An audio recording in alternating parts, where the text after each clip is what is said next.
Hello. This is Alisia Young, and welcome to Teach Me Freedom. This podcast is about learning how to live a freer life from authors, entrepreneurs, and experts. Those who have done it and who teach others how to do it as well, and what it feels like while applying those methods to our lives along the way. Every episode will deliver resources, anecdotes, and/or reviews to support you in living a more freedom-filled life. Let's jump in.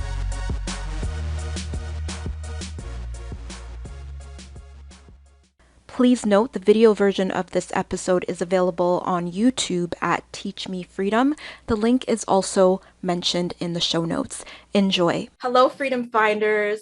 I'm so excited to bring you today's guest, Dr. Enoch. Dr. Enoch is a veterinarian. He's also a Canadian personal finance author of the website Savvy New Canadians. And he's also the author of the book that we're going to be discussing today, which is How to Buy a Home in Canada, a Simplified Guide for the First-Time Home Buyer. And before we jump in, I'm going to quickly share with you how I came across Dr. Enoch's book. And then Dr. Enoch is going to share with you more about his book. And then we're going to jump into the questions. So I came across Dr. Enoch's book because some of you know, previously, years ago, I worked as an administrative assistant for a real estate agent. And it's so difficult to not get house fever when you're working in that role and getting caught up in the excitement and learning the details. And a lot of my friends were also looking into home ownership at that time. So home ownership became something of high interest to me. And so with that, I was really trying to find something to look into to get me even more excited and walk me through more detailed steps of what do I consider when I'm looking for a home? What do I need to save? Who do I need to work with? And I came across Dr. Enoch's book, and it really spoke to me because of the key factors of it being buying a home in Canada and it being for first-time home buyers. And I was not disappointed in any way when I read his book. It's so comprehensive, and I was telling Dr. Enoch that I really believe it should be a required reading for students in grade 12 even. It's just a really quick read, it's comprehensive, and he provides you with links to more information, whether it be to his blog or to other resources. And it's just a very enjoyable, straight to the point read. That's kind of some history about where I came across Dr. Enoch's book. And so the questions I'm going to be asking are going to come from the standpoint of currently being a millennial and really wanting to get that moving with home ownership, but really trying to debate, is it better to rent? Is it better to look into home ownership? And also, how do you balance this all out when whether it be you're starting your business or you're trying to build your business? I'm going back to school, also working full time. So it's wanting to discuss this more about how to really prioritize to get this moving and to see if it's something that makes the most sense. So now, please welcome Dr. Enoch. Thank you so much for coming. And Dr. Enoch, how did you even find the time to write this? Your father, happy Father's Day, and also you're a veterinarian, and that's amazing because we love animals. They're our precious angels on earth. So your father, business owner, veterinarian, author, also published to a website. So how do you do this? Thanks for having me, Alicia. It's I think it's not an easy answer to that question. I think it's really just managing my time. Personally, I find it I find it to be easy for me to actually write about personal finance because that's one of my hobbies. It's something I have passion for, so it comes as second nature to actually write about personal finance. For writing the book actually itself, with regards to real estate, I think when I was starting out, when we were starting out to get a home here, I just realized it was a lot different from what I was used to. Coming from Nigeria back in the day. So I just realized it was a lot different from what I was used to. I mean, people generally bought a home with cash upfront. It's not like they take on a mortgage. I mean, it's more common now, but back when I immigrated to Canada, it wasn't as common. And I wasn't used to the landscape. Like, it had a lot of processes in place. You had to think about things like, okay, what's better for me financially? Should I buy or rent? What's the the steps, or who do I need to assist me? Do I need a lawyer? Do I need somebody else to check the house before I actually pay for it? So we sort of saw a lot of things that we weren't used to. And I felt, you know what, if I had taken the time to actually understand the process, I may as well just put it in a book so that other people can get that benefit as well. And it's going to make it easier for them to actually get on this journey when they decide to eventually buy a home. So that's one of the reasons why I decided to write the book back in 2017, 2018 thereabouts. And then in addition to that, as for the financial aspects, that's the blog itself. It covers other aspects, including things like investments, savings, living a frugal lifestyle, credit management, paying off debt, and they all work. So it's just, I consider it to be the full package of personal finances in general. So, but again, that's it's easy for me because it's something I like to do. Mm-hmm. Oh, that's beautiful. And thank you so much for taking that time to actually put it into an easy package for us to read and to make it so enjoyable and just straight to the point. It's a quick read. It has all that we need. It's easy to reference other details for when we're ready to look more into depth. So just really thank you for taking that time. My pleasure. Really grateful to have been able to have this research, which I'm going to continue to reflect back on as I'm continuing in that journey. And can you please share with us, there were some things that you touched upon, for example, what's better financially, to rent or to buy? And there's a lot of other things that you touch upon in your book as well. Can you share with us kind of a summary of the key things that you aimed to focus on in your book? So I think when I was writing that book, actually, it was a struggle for me in trying to balance writing a textbook as opposed to writing something from my point of view, which is, this is what I did, this is what I thought about, and this is how I did it. I ended up just making it the way you described it, which is to the point. This is what I thought about. This was our thought process when it came to buying or renting, and this is how we did it.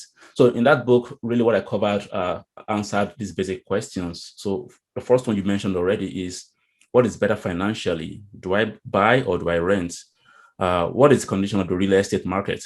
Because at that time in 2016, the real estate market is sort of a mirror of what's happening today. It's not so bad as it is right now, but it was speculation everywhere. The house prices are going up.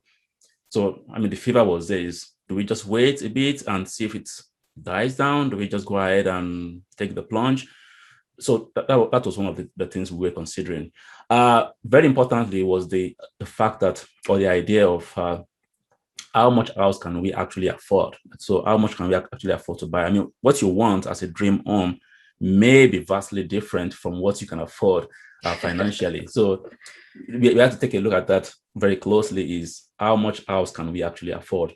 And then the other things that come when you start thinking about how much house can I afford, this is how much I have, is, well, if this is how much I can afford, what characteristics are a must? What must be in that house? Must it be 2-bedroom apartment, 2-bedroom home, 3-bedroom home, 5-bedroom home, location wise? What neighborhood? Just what factors are going to be a must if I'm going to like this house, really? And then we're thinking about things like, okay, the down payment. How much are we going to do we need for a down payment? If we don't put down the minimum 20% for a conventional mortgage, then how much extra are we paying? Is it worth it? Is it worth it to just take a high ratio mortgage, or should we wait a little bit and see if we can afford to save more? And then in addition to the down payment, I was also looking at things like the closing costs. So the down payment is one thing, but then the closing cost itself on its own is a big deal. You have to be prepared for that as well. Is once I pay the down payment, do I have enough cash to cover those very important costs? Like I have to pay for my land transfer tax. I have to pay this other cost. I have to furnish the house and all of that. And then the other school of thought is, do you save money by not going with a realtor and trying to do it on your own? Do you really need a realtor? What do you do about that? What roles do they play? So I cover that in the book as well. This are the pros and cons. This is how I saw it. This was my experience with a realtor. They have their pros, they have their downsides. you have to make your choice and decide how much risk you want to take on. And then just the steps in the process is, you may want to have all these ideas about buying a home, but then you also have to think about the factors that go well before you can actually get a home. Is, have you gotten your finances checked by a bank who's going to tell you, you know what, based on these your finances, sorry, we can't give you a loan, or based on this your finances, we think we can give you what you want, or maybe even more than what you want. So those are the financial checks that also go hand in hand with buying a home, which sometimes people don't think about. Is, you just think you think your finances are all good and dandy until you get to the bank and they tell you, sorry, no, we don't see it that way. And then in addition to that was getting a lawyer. Like I think that was my first maybe direct interactions with the lawyer on a transactional basis. Is, oh no, we need a lawyer to finalize this stuff, because we don't know how to dot the I's and cross the T's, all this paperwork. Who understands what's in there?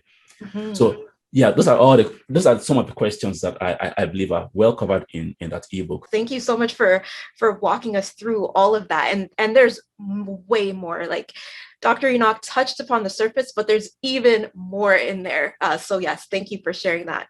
So now I'm going to jump into my questions, because I'm so excited to hear from your perspective of how you would answer these things. So the first one is really just kind of a question coming from this feeling of running out of time. So what advice would you have for people who are feeling like they're running out of time and honestly feel like they'll never own a home? I'm located in the Greater Toronto area in Ontario, and a lot of people, like a lot of my friends live in Toronto and are looking into Toronto, and a lot of people have been moving further east or outside of the Toronto radius. And so people keep saying, okay, it's like, it just keeps getting more and more expensive. Are we ever going to be able to afford housing? And a lot of us are trying to get back on our feet from if we went to school and took out loans, or maybe are getting into starting to kind of build ourselves up in the working world, but are maybe not getting the salaries that we would have thought we're still trying to increase that side of our lives. So it just feels like it's going to take forever. And I know that's a negative perspective, but that's how it honestly feels. So I'm curious about what advice you would give for people who feel that way. Honestly, I feel for you if you live in Toronto. Like, how do you guys manage?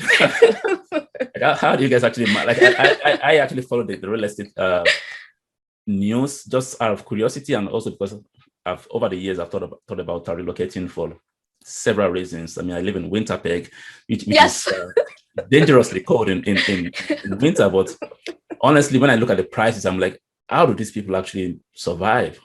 And I don't say that lightly. I actually mean it. Like, I actually think about, like, how do people actually survive based on these house prices? Like, you can say the average salaries, those don't change. And then you look at the house prices and you see people bidding multiple bids, like 300,000 over, 500,000 over the asking price. Like, really, where is that money coming from? Yeah. So to answer your question, honestly, I think it's a difficult one to give advice on, because now you're trying to speculate that the real estate market is going to do this in the next couple of years.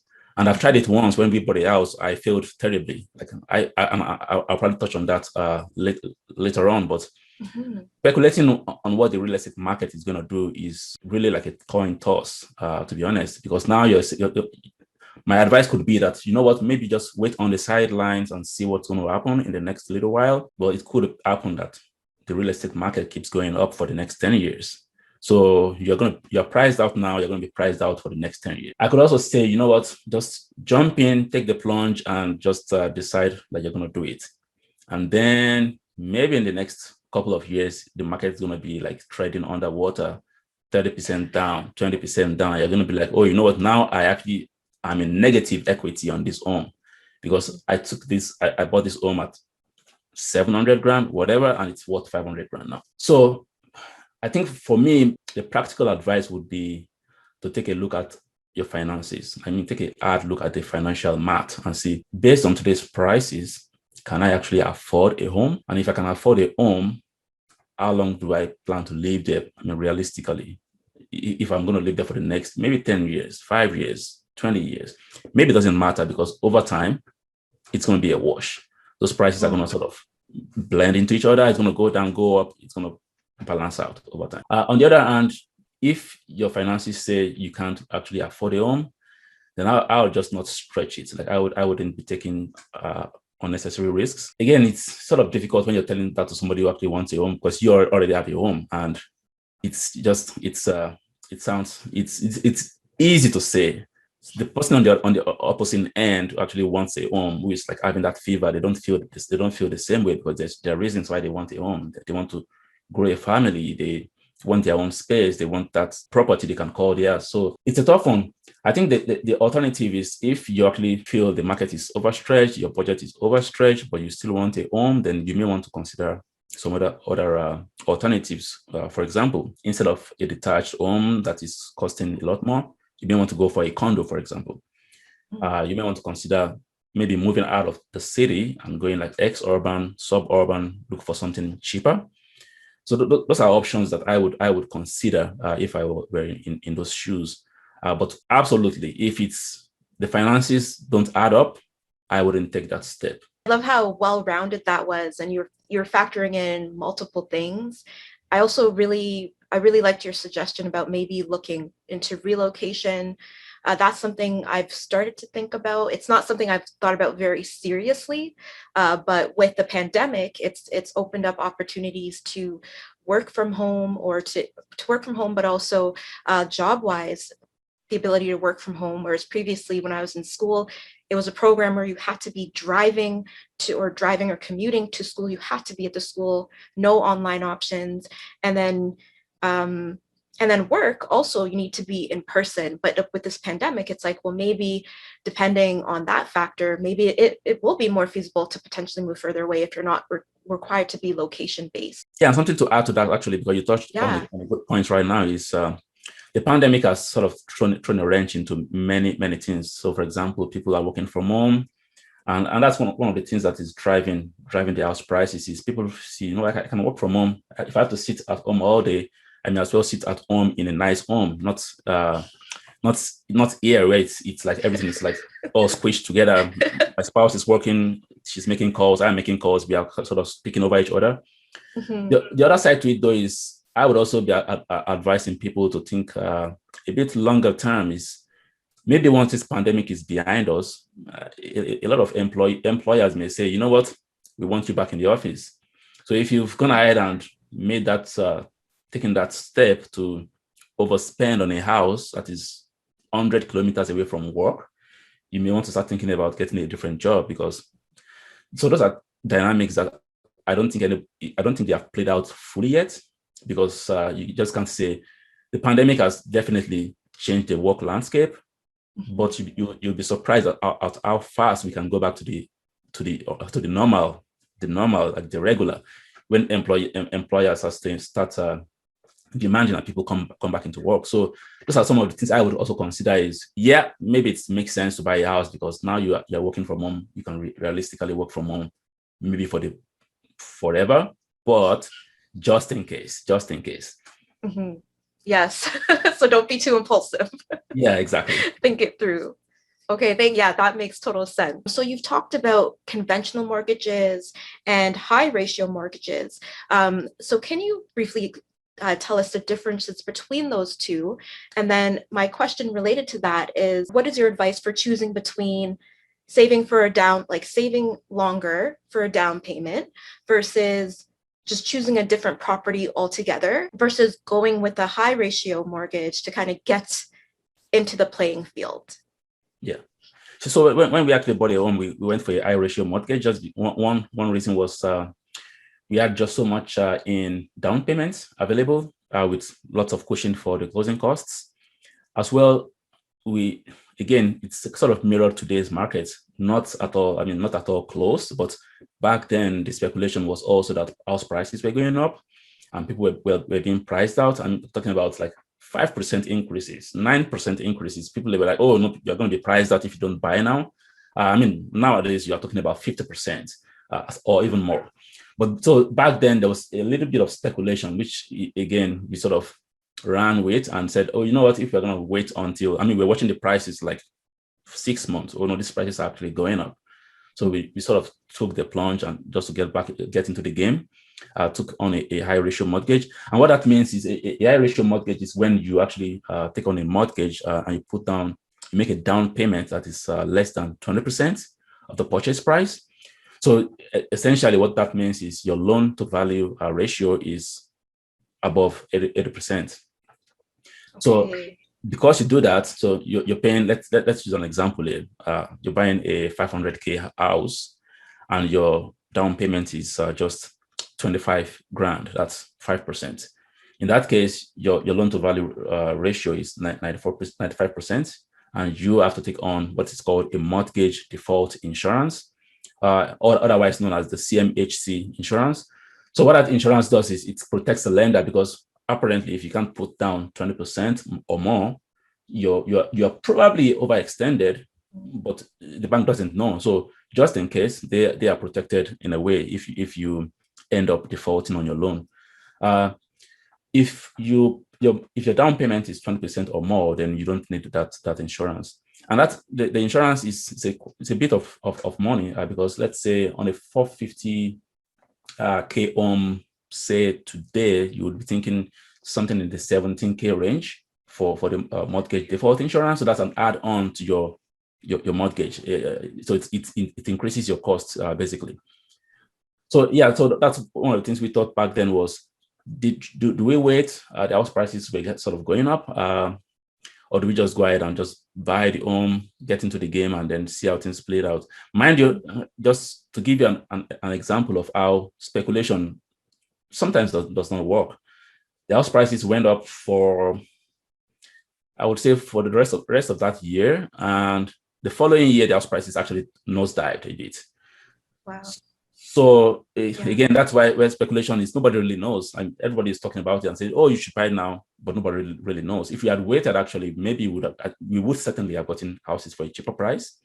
Was that the best thing to have done? I don't know.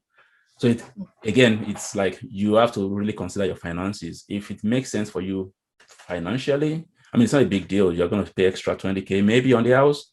Over time, maybe that doesn't really matter, because one, you get your satisfaction out of it, and then if house prices are going up, you probably save money. A lot of things to consider, and especially when you say that we just really don't know what's going to happen, and it can be surprising, even though sometimes people kind of go based on previous trends and thinking this is likely to happen. It's just really hard to know because there's so many things that influence it. Yeah. Okay, thank you for that. No worries. And then my next question for you is, what are some strategies that you have or that you used and that you would recommend for developing that discipline to save for a down payment along with the other closing costs, especially if you don't have a high discretionary income? So it seems like it's taking very long, but you want to continue to contribute. For saving, for anything really, but let's use a down payment as an example. What I do is I budget. So I take a look at my income and my expenses, and you just have to find a wiggle room in there to ensure that, one, you have something left after you've paid off your expenses. So those expenses that you can't really do anything about, like you're paying your rent, you're paying your, you have a credit card balance, you're paying that off as soon as you can. You're making those payments that are just like, they're not at your discretion. You just have to pay them anyways. So finding that wiggle room in ensuring that you take care of the basics, and then you have enough left over that you can actually save. And then that savings, I'll be projecting. So let's say the plan is to get a house in the next 5 years, for example. And I know my down payment has to be in the 100K range. Then I would be calculating, okay, how much should I be saving on a weekly basis, monthly basis, every year until it gets to the time where I actually buy the house. So I'll be working on that to start. And then once I have the numbers in black and white, then what I would be doing is not trusting myself to actually save it manually. So I would be setting up pre-authorized debits, so it's leaving my account on a schedule. So maybe every paycheck, for example, automatically leaves my account, goes into a savings account, preferably at a different bank, actually. And that's what I did is I had my general bank account, and then I had an online bank account.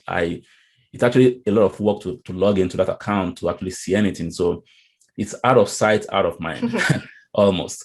So I set it up, I forget about it. And it's every paycheck, so it reduces the chances of me getting a bounced check, for example, because I forget to check my account that I had enough funds in there. So I deliberately set it up to align with my paycheck dates. So that's what I would start off with, is ensuring that I actually have something set aside that is factual. Now, again, when you have when you're tight on funds, it's tough. Like it's really tough. So that means you're cutting out on some things, like some things I would like to do, but they are not absolutely necessary. Then I cut out on those things just to ensure that I can actually get those savings going. And that's why I like budgets, is you're listing everything down, and then you can take a look at what's absolutely necessary. It's cutthroat to an extent. Is okay. This is I love golfing, but I may have to put aside golfing for the next little while, because it's just, there's a minimum cost for going to the golf course, and I can't afford it right now. So that's how I do it. And the other thing I would also advise is, while saving is great, you don't also want to take unnecessary risks. So in the sense that I'm saving towards a short-term goal. So for example, a down payment in this case, I would not be putting it in the stock market, for example, just because while the returns may be a lot higher in that time frame, you don't want to be stuck. You don't want yourself in a situation where you have to use the funds, but the stock market is in a slump. Now you're going to be forced to sell at a loss, or you have to delay your plans. So for things like that, I would be using a safe account. So like a GIC, guaranteed investment certificate.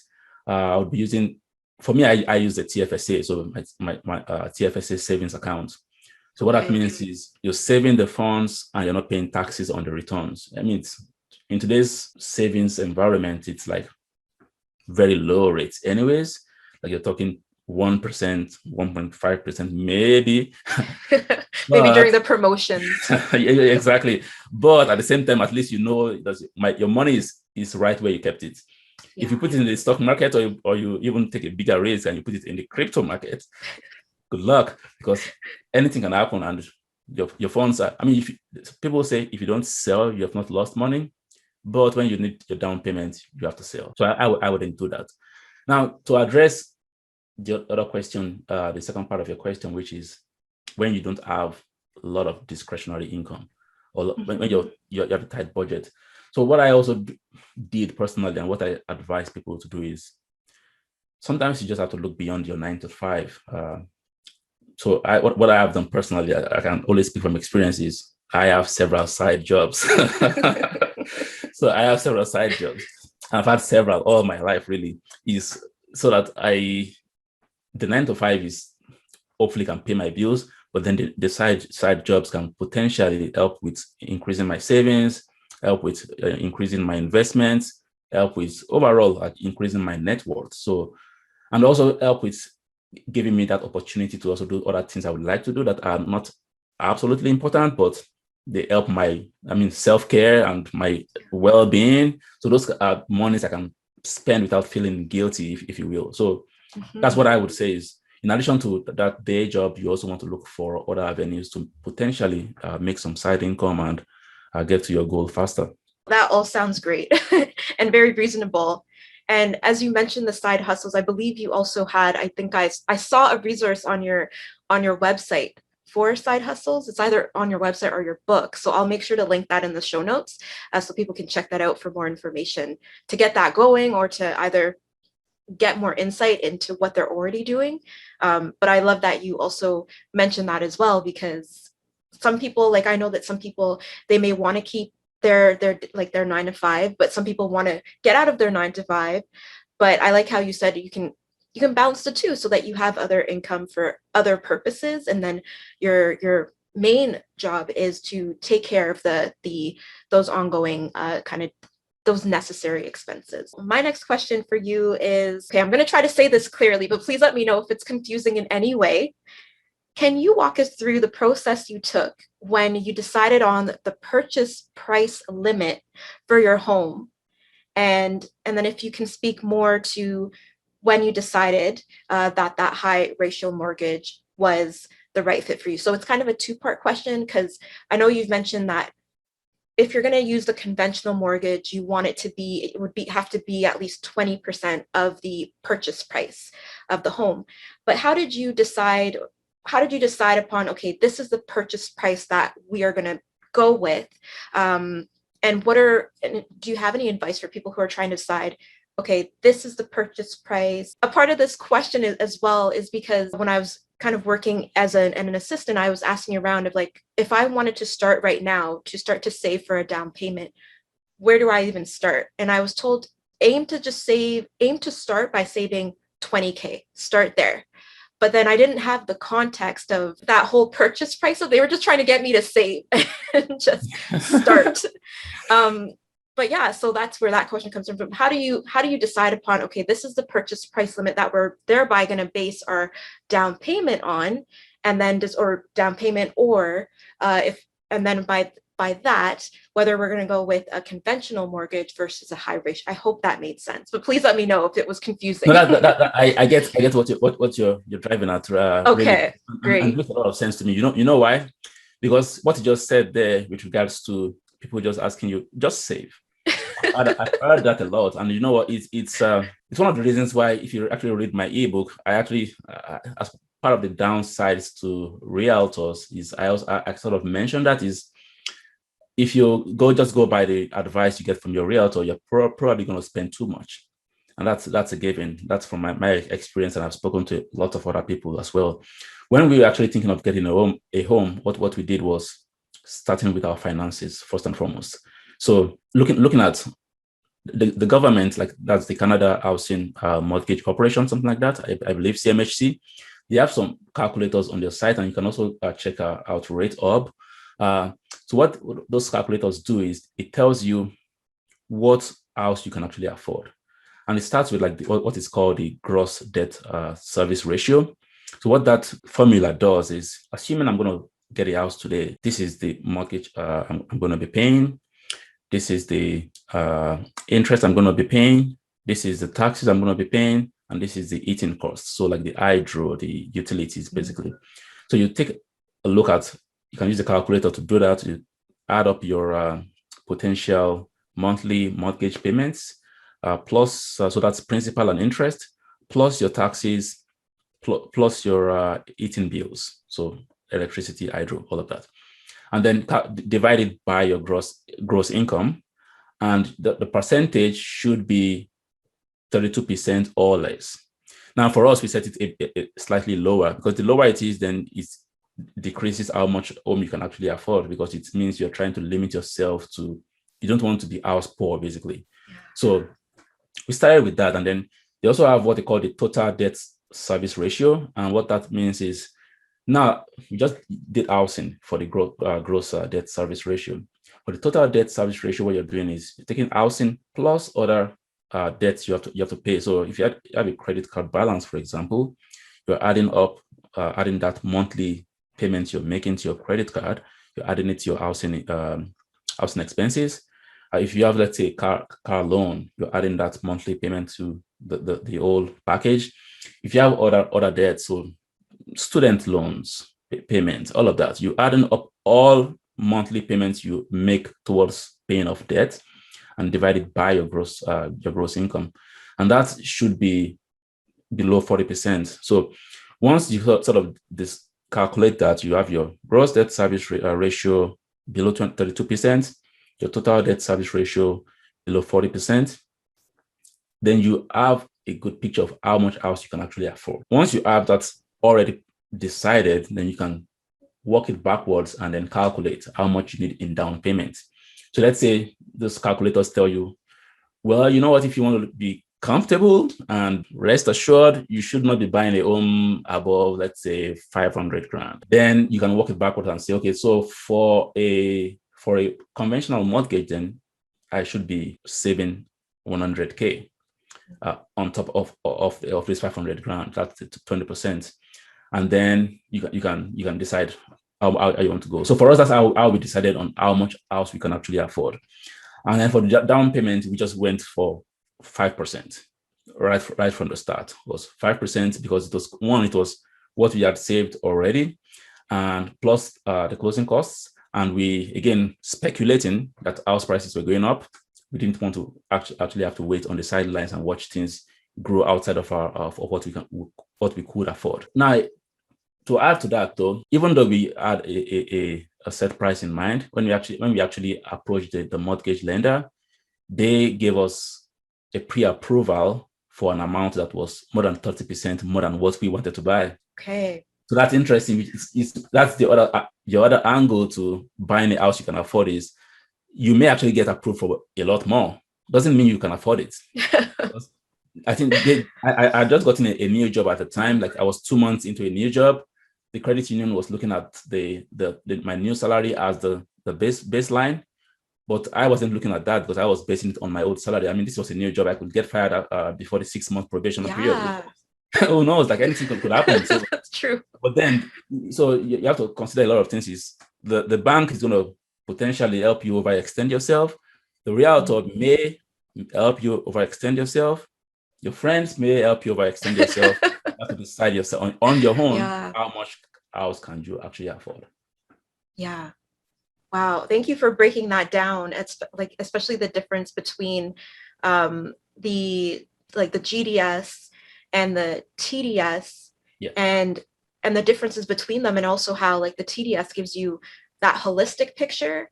And I guess that's where I've heard a lot of advice as well of just pay off your credit card debt before you even consider like getting like pre-approval.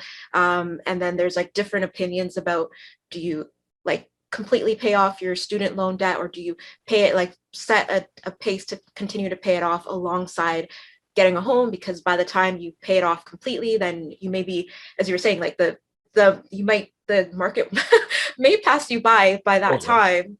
So it's helpful to have all those ways, and especially when you said that the part about sometimes like well-meaning institutions, or I don't know the right term, like allied people who are part of the network to help you to get a house, can actually help you go beyond your means, which seems counterintuitive to me because, well, maybe, okay, so maybe I can understand maybe for realtors, like in some way, but for the bank, I'm like, if you want your money back completely, wouldn't you want me to save? So that was interesting to me. I thought they'd want you to go below as opposed to above. So it's very interesting to hear that. I think it comes down to they are using formulas, right? And they're looking at other things, like they're looking at your credit report, your credit scores, your credit history. I mean, those things may look very fine and good, but again, it doesn't give a full entire picture, because like in my example, I'd been at a job for just 2 months. I mean, they did ask me to get like an employment letter stating that this will be my salary going forward and all of that. But again, I was just 2 months in, and there was a 6-month probationary period, which, I mean, the chances of me getting kicked out were maybe little to none. But again, you just never know. So just taking all of those things into consideration and ensuring that you're not taking too much of a risk to buy a home, I think it's very important.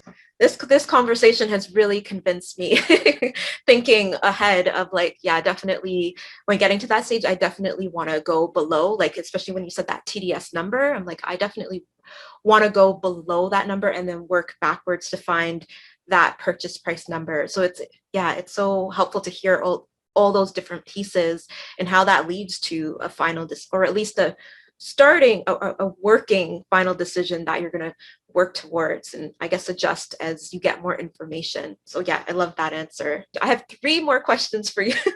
So I'm like, I really want to ask you all of them. So what would you say are the top 3 mistakes that people make when getting their first home? Some of them we may have already kind of alluded to, but I'm curious about what your answer would be. I think the first one for sure is buying a house they can afford, buying too much of a house. So buying a house they can't afford. And I've actually spoken to a few colleagues and friends and lots of blog readers who have purchased a house beyond their means. It's tough. Like, your mortgage payment is like, you have to pay it. You have no choice really. So once that is way above your means, then you start cutting down on other important stuff. So you can't pay for kids' activities, for example. You are racking up credit card debt because you're sort of doing a balancing act between your monthly expense payment and your mortgage payment and other things. So I think for the most part is buying more house than you can afford. That's, I think, is the biggest mistake anyone can make in real estate. I mean, you have this nice looking great house. I mean, it's gorgeous, awesome, but then you are just like dying inside, really. I mean, this is something I've seen. People who are pretty much just dying inside because it leads to other conflicts, so like spousal issues. Because I mean, you pay the bills, you pay the mortgage, but other bills are a struggle. You can't take vacations, you can't do fun stuff. It's tough. So that's one. The second one would be forgetting about the closing costs. I mean, we planned a lot towards the closing costs, and we were still surprised by how much it actually cost. Wow. Yeah, like, so it's the closing costs and more, because when we got into the house, I mean, we had paid all other stuff for like the land transfer tax, like the home inspection fees, the land title, and all surveys, property appraisals, and all that stuff. And then 7 weeks into getting into the house, the furnace breaks down, and I get somebody to come look at it. No, this furnace, you better just buy a new one, because repairing it is going to cost you almost as much as buying a new one. What? Wow. That's $5,000 right there. Oh, no. Whoa. Yeah, so, and that's plus you have to furnish, you have to buy this stuff, buy that stuff. I mean, it was like, oh my goodness. Well prepared, but still caught off guard. So never forgetting the closing cost is one thing. You want to have like enough buffer to at least meet those needs. Now, the other thing would be not shopping around for a mortgage rate. So, I mean, people tend to default, and I see that a lot with my blog readers, is when I sort of send out these newsletters or whatever, and people are like, oh, like, well, I'm getting this rate on my savings account. I think it's like one of the best around right now. How much is it? Well, 0.05%. You have to look beyond your bank. You have to, I mean, for rates, you have to really step out of your comfort zone. And that applies to things like your insurance, like your mortgage rates, your savings rates, a lot of things actually. So like when we actually got our mortgage, we ended up at a credit union that I had no idea existed, actually, because I had never banked with a credit union. It was like new to me. I mean, I've heard about some sort of co-ops and the likes, like back from where I came from, but the word credit union was new to me in itself. So when we had approached this our bank, they gave us a rate that they said, well, this is your preferred rate. And then we sort of shopped around, and this credit union was giving us a rate that was like 50 basis points, so like 0.5% below the preferred rate. Wow. So that translates to a few $1,000s over a 5-year term for a mortgage.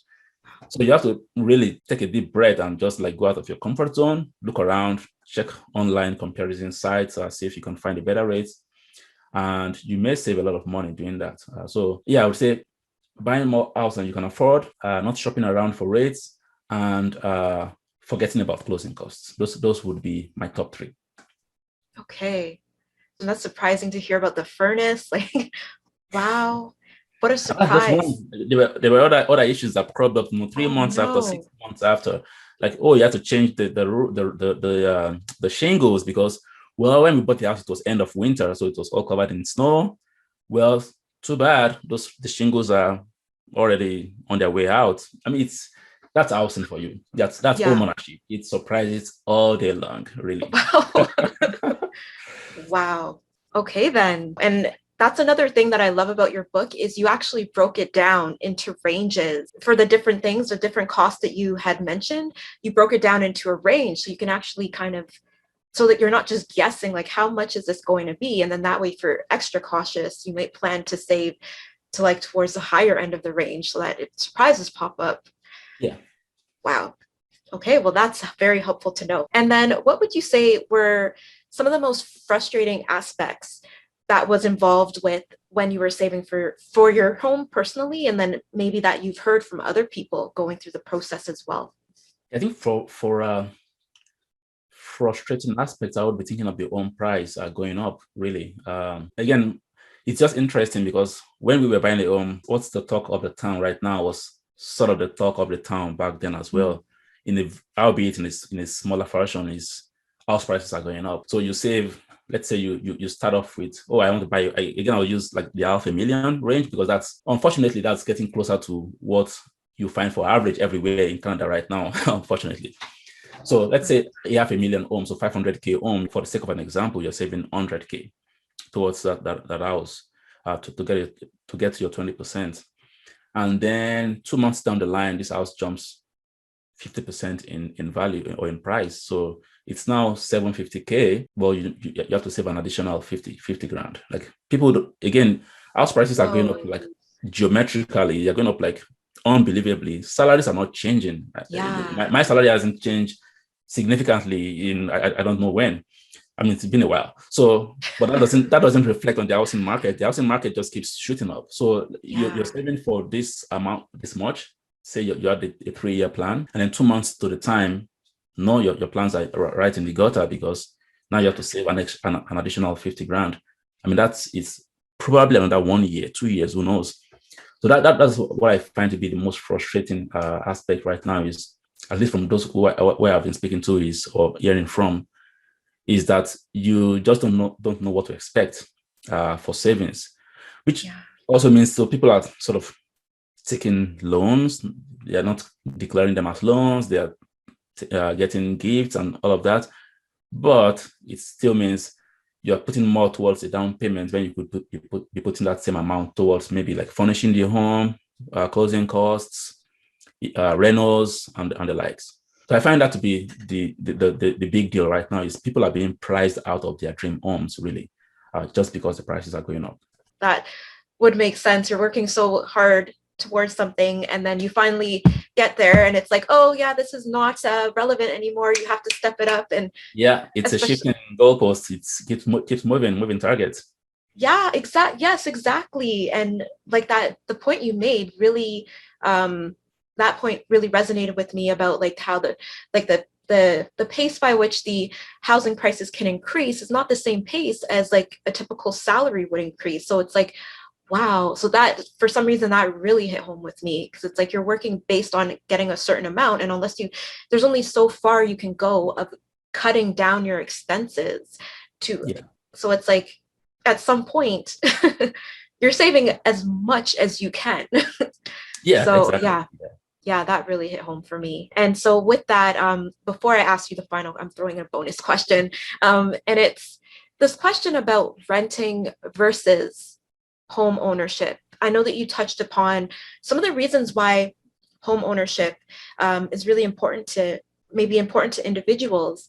And I guess like as we're having this conversation, I keep going back and forth between, I know I want to own a home for many reasons, but it's mostly for that aspect of having property that I can say is mine and nobody can like shove me out of.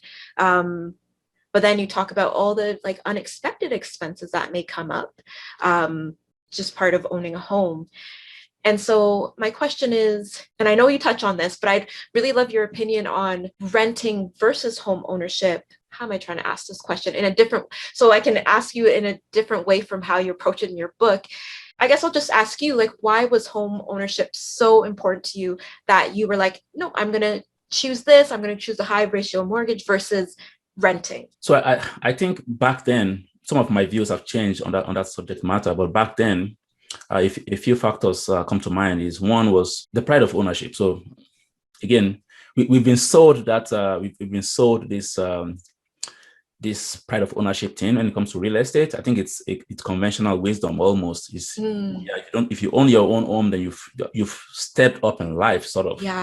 I think my views on that has changed over the years. Honestly, I don't see it as much of a big deal again.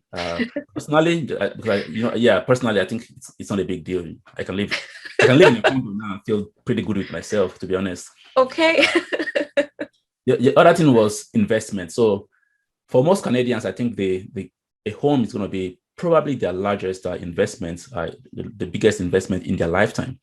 And investment is not just in the sense of investment. So, okay, I'm putting my money in the market, I'm growing it. Yeah, that's part of it. But also the investment in the sense that it's the largest portion of their net worth really over time. So that's part of the reasons why we were thinking of getting a home back in the day. The other thing would be also potential of income, so income generation. So let's at that point in time, we were looking for a home pretty close to the university.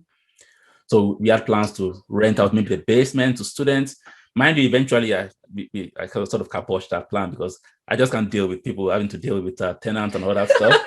You know what? Not what my that stress. I can deal with it. But that was one of the initial plans, which along the way it's like, you know what, let's just forget about that.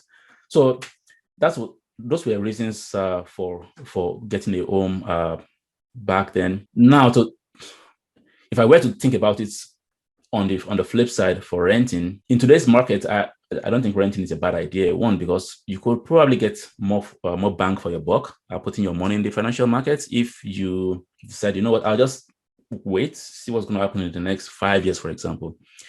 While the potential that the real estate market is going to keep going up and get out of your grasp, like finally, maybe. On the flip side, you know what? You're increasing your net worth anyways. If you're still saving, investing, doing all that stuff, you're increasing your net worth, and you're going to be better off for it. Maybe, likely, actually, like very likely, you're going to be better off for it anyways. So if the alternative is to overextend yourself by taking on like today's mortgage market or real estate market, I would stay far away from it, to be honest. Personally, like I wouldn't be buying, if I was buying a house right now, I wouldn't be buying a house for sure. Like I can't deal with it. Okay. Unless I was buying a house, let's say in a very remote area that it's still reasonably priced. I mean, every market is high right now, but still reasonably priced and doesn't affect my work, doesn't affect commuting, schools for kids and all of that. Maybe you just decide, you know what, not a big deal. But yeah, in today's market, I wouldn't be buying a home. That's for sure. Now, that doesn't mean people shouldn't buy because I own a home already. But again, like I just find it like totally weird. Like it just weirds me out. The way prices are going up. It's like, this is unbelievably unsustainable and something's going to gotta give at some point. Yes. That's what I feel. Yeah. Again, I'm speculating now, so I may be wrong, but that's my take on it. Honestly, I am so grateful I had the opportunity to talk to you because like just even hearing your perspective right there is like gold to hear, like your perspective when you wrote the book, but then your lived experience and things that you've continued to learn and reflect on years later. So that's very, very beneficial to hear. Thank you for sharing your honest opinion and honest reflection. It's very encouraging, especially as you said, that whole idea of being sold that you're a grown up, you've made it, you're an adult now, you have a home. And it's like, because I know it's something that myself, my friends struggle with sometimes, is this like, oh my gosh, we're still kids, we should be somewhere. So it's like when you touch upon that, it really hit home. And just hearing you say like if you were in the same kind of scenario as you were back then, now with what you know and what you've kind of seen and where things are at right now, maybe you might do it differently, or but of course acknowledging that we all have different situations. Okay, and first I want to say thank you again, Dr. Enoch. I've really loved our conversation. I feel very uplifted and very educated by it. And I really hope that everybody who is looking into considering homeownership gets your book, because it's such a quick read and straight to the point and just easy. So my last question for you is, what are your top 3 books and or resources that you would suggest for people who are really wanting to learn more? Like, of course, your book is obviously part of that, but and your website, but what are 3 other resources you suggest that individuals look into who are seriously wanting to learn more about this and gain the ability to think critically about home ownership and that whole process? For resources, I would like you mentioned, I would say, of course, take a look at my ebook. You can also actually Absolutely. just visit the site, like my website, and take a look at I have a guide there which reflects the ebook for the most part, and it has more updated numbers. So that you may actually want to take a look at as well, or only if you want. For other resources, those people I follow, for one would be Rob Carrick. So Rob Carrick he has a personal finance column on the Global Mail. I find he touches on all aspects of personal finances, including real estate, and more recently, he's been definitely eating at the real estate market and what we are seeing for the craziness that is going on everywhere right now. So I find his take on many of those matters sorts of sheds light on what people are thinking, what people should be thinking, what people are doing, and what they should be doing with the current market situation we have for the real estate right now. The other resource I think is very useful. It was for me when I was looking for a home is ratehub. That's RATEHUB. So that site has like a host of real estate and mortgage related calculators.